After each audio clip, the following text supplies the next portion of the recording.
이 영상은 기초 암기법에 대한 영상이고요. 저는 슈아쌤입니다. 사람의 감각기관, 시각, 청각, 후각, 촉각, 미각으로부터 들어오는 정보량의 크기는 초당 1000만 비트 이상이래요. 근데 뇌가 의식적으로 처리할 수 있는 수준의 양은 초당 50비트 수준이라고 합니다. 이렇게 이야기하면 감이 잘 안 오실 텐데요. 우리가 감각기관으로부터 1초에 받는 정보량의 크기를 500페이지짜리 소설책 한 권이라고 했을 때 우리의 뇌가 1초당 처리할 수 있는 것은 단어 하나 정도 되는 비율이에요. 이 방식으로 보면 같은 경험이라는 것은 존재하지 않아요. 같은 곳에서 같은 음식을 먹고 심지어 같은 옷을 입고 같은 식기를 썼다고 해도 매 초 500페이지에서 택하는 단어가 같을 리가 없고요. 이 단어들로 만들어지는 우리 마음속의 문장이 같기란 더더욱 어려운 일이니까요. 일단 기억은요, 시각, 청각, 후각, 미각, 촉각으로 들어오는 모든 정보가 기억이 되겠죠. 근데 우리는 일반적인 의미의 공부를 살펴볼 거니까 시각과 청각을 주로 쓴다고 해볼 거고요. 그래서 이 시각과 청각이 일반적인 경로로 들어올 때 뇌에서 어떤 일이 일어나는지, 우리 몸에 들어온 500페이지 분량의 데이터가 어떻게 한 단어로 만들어지는지 그 경로를 따라가 볼 거예요. 계속 데이터로 이야기하면 금세 어려워질 테니까 예를 들어 볼게요. 우리에게 정원이 딸린 멋진 저택이 있다고 해볼 거예요. 어느 겨울 밤새 첫눈이 내린 아침 집 앞 정원에 작은 동물의 발자국이 찍혀 있어서 이 친구가 누군지 알아보려고 정원에 CCTV를 설치했다고도 해볼 거예요. 그리고 일주일 정도 지나 두 번째 눈이 오던 날 다시 발자국이 찍혀서 CCTV를 확인해 봅니다. 아마도 CCTV에 찍힌 영상 중 태반이 그냥 바람에 꽃과 나무가 흔들리는 배경 같은 정원의 영상일 거예요. 그래서 첫 번째로 단조롭거나 반복되는 영상을 모두 제거합니다. 그리고 무언가 움직임이 있거나 동물의 소리로 짐작되는 것이 있는 부분만 뽑았어요. 그랬더니 처음 CCTV 영상의 94%가 날아가고 6%가 남았습니다. 두 번째 작업으로는요, 이 영상과 소리들을 분류했어요. 첫눈이 온 날 정원을 방문했던 친구로 추정되는 영상들을 따로 분류해서요. 어떤 영상들은 선명도를 올리고 어떤 영상들은 보정을 했어요. 그리고 동물의 소리 중에서도 발자국이 찍혀야 되니까 날짐승의 소리로 짐작되는 것들을 제외했어요. 이렇게 하고 나니까 처음 CCTV 영상의 99.4%가 지워지고 0.6%가 남았습니다. 세 번째로 이 영상들 중에 말이 되고 일관성이 있다고 여겨지는 영상 빼고 나머지를 다 지우고 일관된 영상이라고 생각되는 영상들을 다 이어봤더니 정원을 방문했던 동물 친구는 복숭아 나무를 타고 정원에 내려왔다가 올라가는 하얀 페르시안 고양이였어요. 이렇게 세 번째로 가장 명확하게 말이 되는 영상들만 짧게 이었더니 처음 영상의 0.01%가 남았습니다. 마지막 네 번째는 이 영상을 보고 내린 판단입니다. 귀여워. 이렇게 전체 영상의 99.999%가 없어지고 0.001%가 남았습니다. 자, 이제 우리의 눈과 귀가 24시간 작동하는 CCTV라고 해볼 거예요. 첫 번째, 단조롭거나 반복되는 영상을 모두 제거하고 움직임이 있거나 소리가 있는 부분만 남아서 뽑았더니 영상의 94%가 날아가고 6%가 남았다고 했었죠. 이 작업을 한 곳이 CCTV 관제센터예요. 이곳을 뇌에서는 시상이라고 부릅니다. 두 번째로 영상이랑 소리를 분류하고 선명도를 올리고 명암을 보정하고 그 중에서 날짐승 소리 빼고 이 작업을 한 두 번째 장소는요. 첫 번째인 CCTV 관제센터에서 움직임이 있는 부분만 잘라서 준 원본 데이터의 화면과 음향, 색감 등을 보정하는 영상 복원 편집실로요. 뇌에서는 이곳을 시각, 청각, 피질이라고 부릅니다.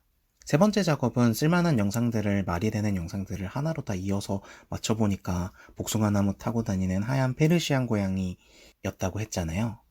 이렇게 보정된 이미지들로 상황의 의미와 메시지를 해석하는 영상 판독실. 이 영상 판독실을 뇌에서는 연합 피질이라고 부릅니다. 그리고 마지막 네 번째, 한 단어로 판단을 내렸죠. 영상 판독실의 판독 결과물을 보고 행동을 결정하는 곳. 행동과 명령이 내려오는 의사결정의 꼭대기. 이 부분을 뇌에서는 뇌의 앞부분 중에서도 가장 앞부분이라고 해서요, 전전두엽이라고 부릅니다. 우리의 눈과 귀로 들어온 데이터를 시상에서 필요한 부분만 가지고 시각, 청각 피질에 가져다 주면 이 영상을 복원하고 편집해서 연합 피질에 넘기고 영상 판독을 한 연합 피질이 이를 전두엽으로 갖다 주면 전두엽이 판단을 내리는 루트. 이 루트가 일반적인 루트예요. 이번에는요, 시골 할머니 집에 갔다가 위협적인 소리를 내는 뱀을 목격한 상황을 살펴볼 거예요.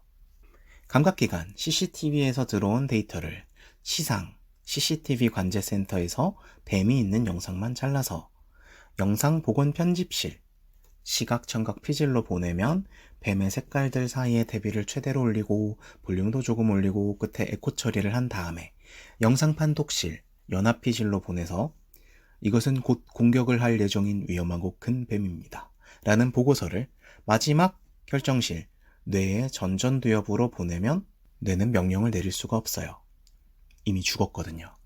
생존을 위해선 이래선 안 됩니다. 자, 위기 탈출의 옳은 예를 살펴볼게요. 감각기관 CCTV에서 들어온 데이터를 시상 CCTV 관제센터에서 확인했는데 뱀이에요. 관제센터장님이 이 데이터를 들고 편도체라는 119 센터로 바로 달려갑니다. 편도체 119 센터에서는 최대 스피드로 그곳에서 이탈하라, 회피하라 명령을 내리고요. 우리 몸은 그 명령에 따라서 펄쩍 뛰어갖고 그곳을 벗어납니다. 일단 펄쩍 뛰어서 벗어난 다음에 안전거리가 확보됐다고 느껴진 다음에 뱀이 있던 곳을 보는데요. 이번엔 어느 정도 안전이 확보됐다라고 느끼기 때문에 일반적인 루트를 따라가요. 들어온 CCTV 데이터를 이번에는 관제센터장님이 영상 복원 편집실로 가져다 주고 거기서 뱀의 해상도와 선명도를 키우고 소리의 스펙트럼을 갖고 있던 다른 스펙트럼과 비교 대조해서 이를 영상 판독실로 올립니다. 판독실에서는 어떻게 판독을 했냐 하면 커다란 뱀은 할머니가 옆집 친구 할머니한테 받아온 장난감 뱀이고 위협적인 소리는 압력밥솥에서 증기가 나오는 소리였음 하고 뇌로 최종 보고를 올리면 뇌는 판단을 내립니다. 아 깜짝이야. 이처럼 뱀 모양을 보고 우선 피한 다음에 펄쩍 뛴 다음에 나중에 아 깜짝이야를 해서 우리 선조들은 죽지 않을 수 있었고요. 우리도 마찬가지일 거예요. 여기서 의문이 하나 있죠. CCTV에서 뱀을 발견한 관제센터장님이 편도체 119 센터로 달려갔을 때 편도체는 어떻게 이 데이터가 위험한 데이터인 줄 알았을까요? 어떻게 알았냐면요. 편도체 바로 옆에 해마라는 정보 저장 창고가 딱 붙어있기 때문에 알 수 있었어요. 해마, 이 정보 저장 창고에는 그동안 들어왔던 뱀으로 인한 신고 기록들과 그로 인한 응급처치, 그래서 사람들이 살았는지 죽었는지의 정보가 저장돼 있고 이를 바탕으로 편도체가 119 센터가 있는 힘을 다해 이탈하라고 명령을 내릴 수 있었던 거죠. 자, 이 지점이 사람의 기억이 컴퓨터에 저장된 데이터와 다른 점입니다. 컴퓨터는요, 모든 명령을 CPU가 내려요. 저장 장치는 저장만 하지 어떤 명령을 내릴 수가 없습니다. 그래도 돼요. 컴퓨터는 무생물이니까요. 사람도 거의 모든 명령을 CPU가 내리기는 하지만요, 생존에 관계되는 비상 상황에서는 저장 장치가 바로, 기억이 바로 몸을 움직입니다. 그래야 돼요. 살아야 되니까요. 사람의 뇌에 기억을 담당하는 해마가 있습니다. 이 해마는 이러저러함으로 기억을 잘 하려면 이렇게 저렇게 해야 됩니다. 라고 한다면 사람을 컴퓨터처럼 무생물처럼 대하는 거예요. 우리가 일반적으로 보는 기억법들이 거의 이런 종류예요. 앞글자 따서 외우기, 음률 붙여서 외우기, 소리 내면서 쓰면서 외우기, 카드로 만들어 외우기, 다른 것과 연관 지어서 외우기, 기억의 공전 만들어서 외우기 등등등. 공부에 관심이 있는 분들은 들어보셨거나 해보신 분들도 많을 거예요. 그리고 결과는 역시 다 아실 거예요. 배울 땐 재밌는데 실제로 해보면 어떨 땐 잘 되고 어떨 땐 아예 안 되고 어떨 때는 외우는 시간보다 이거 외우려고 다른 거 엮는 시간이 더 오래 걸리고, 우리가 뇌한테 뇌야, 언제는 작동하고 언제는 작동하지 않고 언제는 그냥 외우는 것보다 오래 걸리는 암기 능력이라는 가전제품이 있는데 이거 유지하게 24시간 에너지를 좀 보급해 줄래? 라고 하면 네, 그렇죠. 그래서 대부분의 사람들은 암기법을 배웠더라도 잊어버렸거나 잊어버린 것에 가깝게 쓰지 않고 있어요. 무생물용 암기법이라서 그렇습니다. 지금부터 우리는 인본주의적인 사람에게 맞는 사람이 쓸 수 있는 암기법을 배워볼 거예요. 사람의 기억을 담당하는 곳은 해마.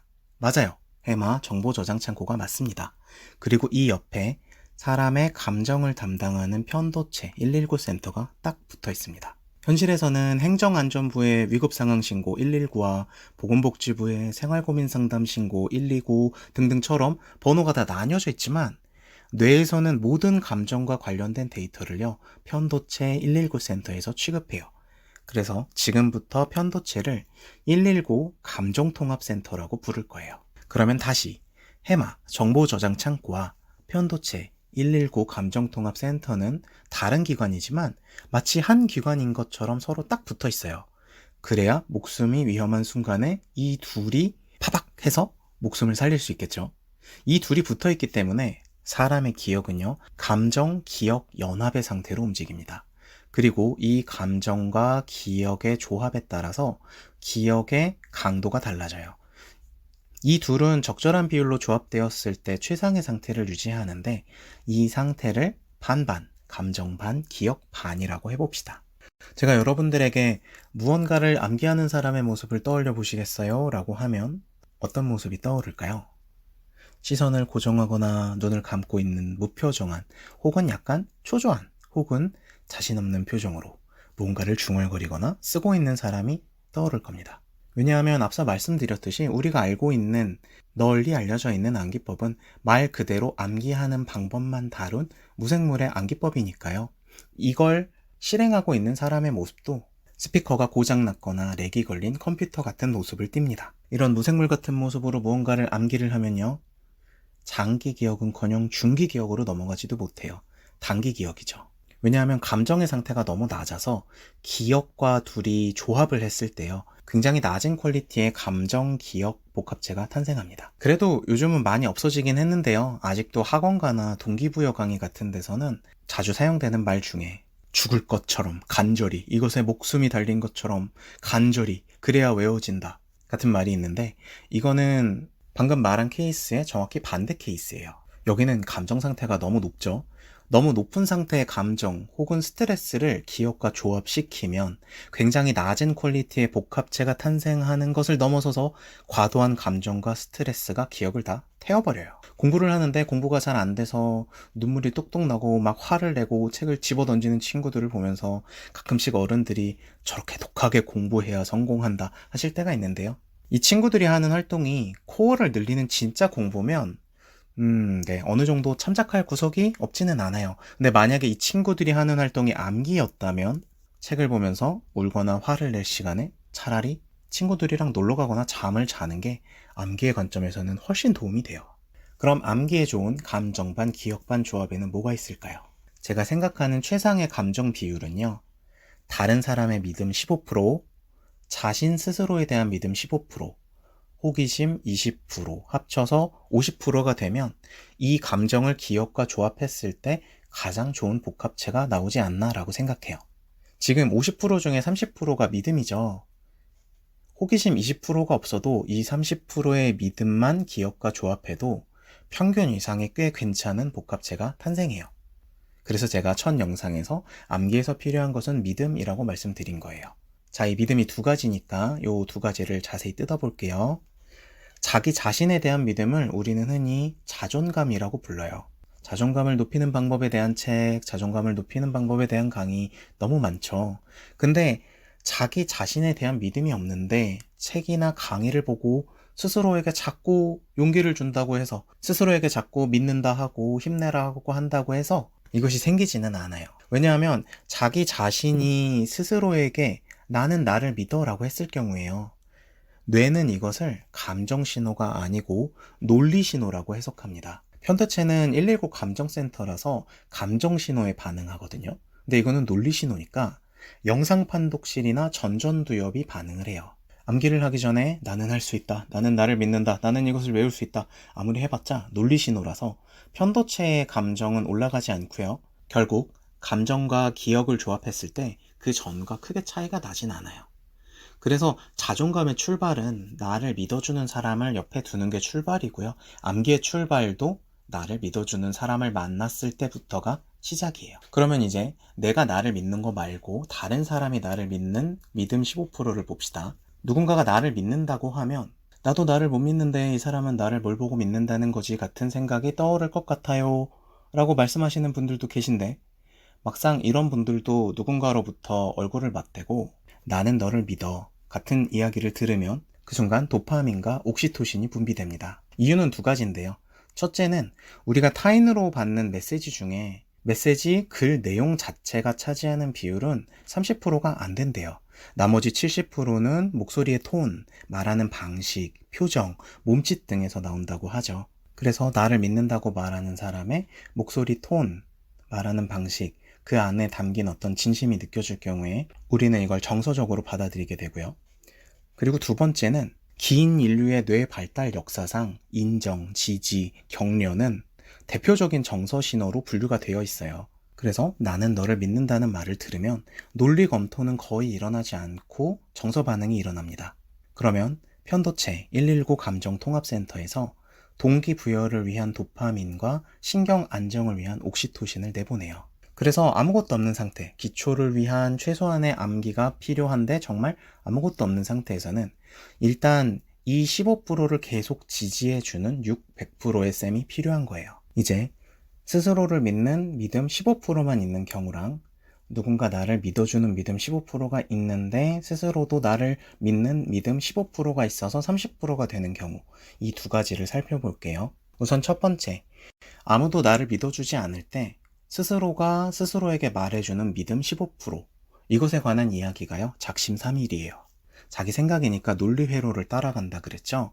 이 생각이 논리회로에서 감정회로로 넘어가서 생각이 아니고 자기 확신으로 바뀌려면요, 생각회로와 감정회로 사이에 톨게이트를 지나야 돼요.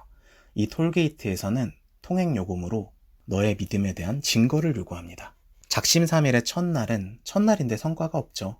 나의 믿음을 증명할 만한 증거가 없어요. 그래서 통과를 못합니다. 그리고 둘째 날은 성과가 있을 수도 있고 없을 수도 있겠죠. 작심삼일의 첫날, 나는 할 수 있다고 다짐한 것이 달성이 좀 쉬운 작은 목표일 경우에요. 둘째 날은 성공까지는 아니어도 어느 정도 성과가 나올 수 있을 거예요. 그러면 그날 밤에 톨게이트 통행요금으로 증거를 지불하고, 증거를 지불한 만큼 나의 믿음은 생각에서 신념으로 나아가겠죠. 근데 작심삼일의 경우는 원대한 목표를 갖고 시작하는 경우가 많거든요. 아니, 금세 달성할 수 있는 목표면 굳이 작심까지 하겠어요. 그냥 하면 되지. 그러다 보니까 내가 목표로 삼은 내가 현재의 나와 거리가 먼 경우가 많아요. 그러면 둘째 날도 뭔가 성과가 있을 수도 있지만 내가 설정한 목표에 비해서는 성과가 되게 미미할 거예요. 그러면 그날 밤에 통행요금으로 지불할 증거가 또 없겠죠. 셋째 날이 밝았어요. 아, 오늘 밤에 톨게이트에서 또 수모를 당할 것을 생각하면 요금소에 가고 싶지 않다 같은 생각이 들 겁니다. 안 가는 방법이요, 작심을 포기하면 됩니다. 작심삼일의 완성입니다. 반면 육셈이 나를 믿어주고 있어요. 나한테 믿음 15%가 이미 있어요. 그러다가 이거 정말 되려나? 이거 정말 될 건가 봐 라고 스스로 자신을 믿기 시작했다고 해봅시다. 앞서 말씀드린 대로 누군가의 믿음은 감정회로, 정서회로를 따라서 흐르고요. 이미 호르몬들이 성과로 분비되어 있어요. 그래서 이 상태에서의 자기 믿음은 증거를 요구받지 않습니다. 증거를 요구받지 않으니까 요금소에서도 수모가 없고요. 성과가 없어도 데미지가 적어요. 될 줄 알았는데 안 되네 정도 하고 잠시 다른 걸 하는 기간이 있을 뿐이죠. 여전히 육셈은 나를 믿어주고 있기 때문에 또 다시 나를 믿고 싶은 생각이 드는 때가 찾아옵니다. 이거 정말 되려나? 이걸 계속 하다 보면 성과가 나오겠죠. 그러면 이 성과를 증거로 나의 믿음은 생각이 아니고 신념으로 업그레이드가 됩니다. 그리고 나의 생각이 신념으로 업그레이드 되는 순간 누군가의 믿음이 나의 신념과 합쳐져서 콜라보로 감정 30%를 만든 순간, 이 순간에 이 감정 30%의 기억을 연결시키면 양질의 감정 기억 복합체가 만들어져요. 이 감정 기억 복합체가 양질이어야 기억은 단기에서 중기, 중기에서 장기로 잘 넘어갈 수 있어요. 그래서 육셈들은 다른 말로 의식적, 무의식적으로 이 감정 기억 복합체의 질을 느낄 수 있는 사람들이에요. 그냥 막 강의를 하는 게 아니고, 아, 이 친구가 이것을 잘 기억하기 위해서는 어떤 경험을 통해서 어떤 상태에서 이것에 관한 언급을 해줘야 이걸 양질의 복합체로 만들어서 외울 수 있겠구나에 대한 이해가 있는 사람들이에요. 수업을 1시간 했는데 실제 암기한 시간이 10분이라고 했을 때 교회 학생들을 가르치는 교쌤이라면 큰일 났다. 10분밖에 공부를 못했다. 진도를 어떻게 따라가지? 같은 생각이 들겠지만 육의 학생들을 가르치는 육쌤이라면 양질의 감정 50분에 기억 10분에 복합체를 만든 상황일 수도 있어요. 여기서 만들어진 양질의 감정 기억 복합체는요, 우리가 일반적으로 기억은 반복을 해야 되거든요. 근데 이 감정 기억 복합체의 등급이 높으면요, 유실되는 부분이 굉장히 적어요. 그래서 단기에서 중기, 중기에서 장기로 넘어가는 시간이 굉장히 줄어듭니다. 이제 전체 요약을 해볼 거예요. 컴퓨터의 파일 저장과 달리요, 사람의 암기는 감정, 기억의 복합체를 만드는 작업이라고 했고요. 그래서 앞으로 암기할 것이 있을 때는요, 무엇을 암기해야 되는지, 어떤 교재로 암기해야 되는지 생각하는 것만큼 내가 그것을 어떤 감정 상태로 암기할 것인지에 대해 생각을 해주셔야 돼요. 내가 지금 좋은 감정 상태로 좋은 감정 기억 복합체를 만들고 있는지는 표정으로 알 수 있어요. 그레이드가 되게 높은 감정 기억 복합체를 만드는 살아있는 휴먼의 표정은요, 기본적으로 얼굴이 그늘져 있지 않고요, 중간에 미친 사람처럼 실실 웃기도 하고요, 암기를 마치고 나면 뿌듯함에 눈이 반짝반짝해요. 내가 암기를 하는데 이런 상태다, 혹은 누군가가 암기를 하는데 이런 상태로 암기를 하고 있다. 그러면 때에 따라서 바로 중기, 바로 장기로 넘어가는 암기를 하고 있을 수도 있어요. 그러면 아, 저 사람이 지금 외운 것은, 아, 지금 내가 외운 것은 반복을 안 해도 내가 꽤 오래 기억할 수 있겠구나. 왜냐하면 감정 기억 복합체의 등급이 높으니까 라고 생각하시면 됩니다. 여기까지가 기초 암기법 수업이었고요. 다음 영상부터는 영어를 시작으로 해서요, 구체적으로 어떻게 공부를 할지, 어떻게 암기를 할지에 대해서 알아보겠습니다. 부디 이 영상을 본 여러분들의 표정이 밝고 미친 사람처럼 실실 웃으며 뿌듯함에 눈이 반짝반짝이기를